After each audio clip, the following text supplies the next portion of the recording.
Hello guys, good morning. Ayan, this is my daily life. Ayan nga guys, yung ating trabaho. No? Kasi dami kasi nagtatanong, ano ba trabaho mo? Ano? So ayan na guys, so para wala nang tanong, yan, papakita ko na sa inyo. So hindi natin kinakaya yan. At yan na may trabaho tayo.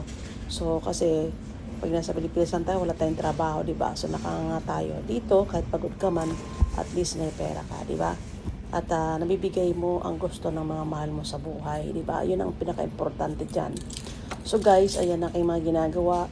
So nandyan ako sa department ng toothpaste, Listerine, lahat po ng gamit sa bibig. Ayan, din lahat gamit din ng katawan ng tao. Nandyan po ako. So lahat mga panlalaki pang babae. So wala ako sa grocery guys kasi may tatanong kung sa grocery ako. Wala po ako sa side ng grocery. Iba po yun. Ibang department po yung malayo dyan sa kasi malaking mall po yan. So, nasa department kami ng SBA kung tawagin kasi nandyan po lahat yan.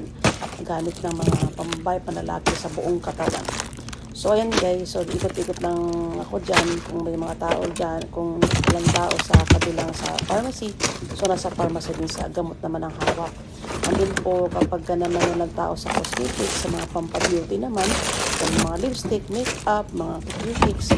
So, nasa cosmetics naman ako.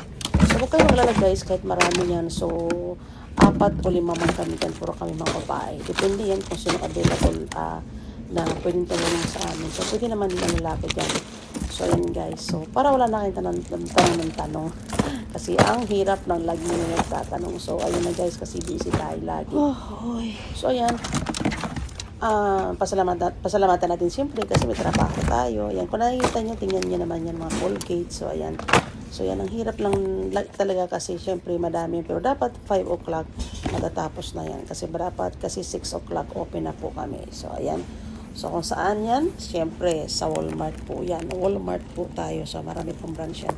So, malaking company. So, masaya magtrabaho. Syempre, mas masaya kapag kasundo mo lahat ng mga katrabaho mo. So, ayan guys. So, napasilip ko na. So, may tanong pa ba? So, sana wala nang tanong mo. Ayan, nakikita nyo na aking guys. Tapos na natin trabaho. Kaya, ayan, hagardo na. So, kaya pa. So, thank you so much for watching guys.